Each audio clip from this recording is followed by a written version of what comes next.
తొలి నిర్ణయం రాజకీయాల్ని ప్రభుత్వ విద్యకి దూరం పెట్టాలని నిర్ణయం తీసుకున్నాం. మీరు చూసారు, ఎక్కడ గాని మా ఫోటోలు లేవు, మా పార్టీ రంగులు లేవు, మీకు ఇచ్చే మెటీరియల్లో మా పేర్లు మేము పెట్టుకోవట్లేదు.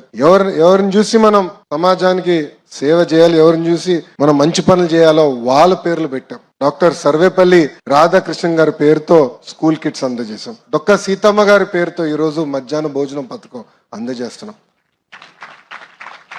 అంతేకాదు, గతంలో ప్రభుత్వం కార్యక్రమం చేస్తే ముందల పట్టుకెళ్లేది మన పిల్లల్ని. ముఖ్యమంత్రి గారి ప్రోగ్రాం వస్తే మనం వెళ్ళాలి, మంత్రి గారి ప్రోగ్రాం వస్తే మనం వెళ్ళాలి.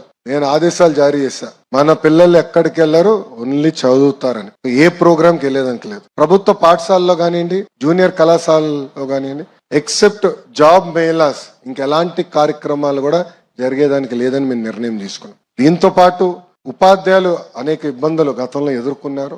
యాప్ల భారం విపరీతంగా ఉంది. అది కొన్ని నిర్ణయాలు ఆల్రెడీ తీసుకున్నాం. ముందు కూడా మొత్తం స్ట్రీమ్ లైన్ చేసి యాప్ల భారం కూడా తగ్గించాలనేది మన ప్రభుత్వం నిర్ణయం తీసుకుంది.